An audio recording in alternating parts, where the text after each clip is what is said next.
বাবাকে দেখতে পাই, যখন মায়ের কণ্ঠে শুনি বাবা তুমি কেমন আছো, আমাদের গলা আটকে আসে। ওয়ালাইকুম ওয়া রাহমাতুল্লাহি ওয়া বারাকাতুহু।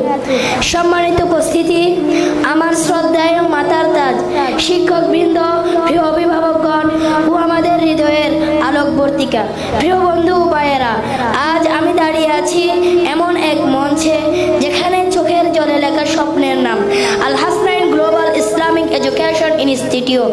আজ আমাদের এই প্রতিষ্ঠানের 1 বছর পূর্ণতা, 1 বছর যেখানে কোরআনের প্রতিটি আয়াত আমাদের বুকের ভিতরে জমেছে, আর প্রতিটি আয়াতের সঙ্গে জড়ানো আমাদের মায়ের চাহনি, বাবার দীর্ঘশ্বাস। আমরা আবাসিক ছাত্র, প্রায় মাস 2-1 পর পর মা বাবাকে দেখতে পাই, যখন মায়ের কণ্ঠে শুনি বাবা তুমি কেমন আছো, আমাদের গলা আটকে আসে। কিন্তু আম্মুকে বলি আমি খুব ভালো আছি মা, আজ 1 পৃষ্ঠা মুখস্থ করেছি। আমাদের কষ্ট, আমাদের ঘুমহীন রাত, বাবা মায়ের আদরবিহীন দিন রাত, সব যেন একটাই উদ্দেশ্য, নিবেদিতা।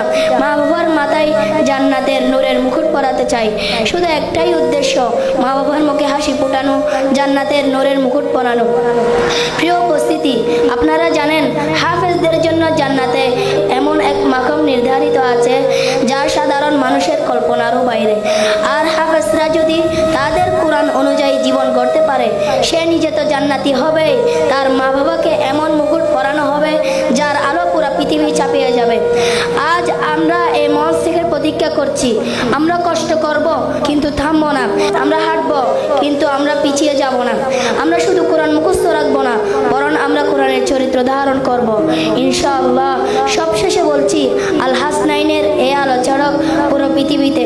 আমাদের হৃদয়ের গভীরে সব সময় যিনি বসবাস করেন, তিনি আমাদের প্রিয় উস্তাদে মুহতারাম হাফেজ মাওলানা ইয়াসিন আরফাত রায়হান সাহেব হুজুর, যিনি আমাদের নিয়ে স্বপ্ন দেখেন, আমাদের জন্য কাঁদেন, আমাদের প্রতিটি বলে যার হৃদয় কেঁপে ওঠে।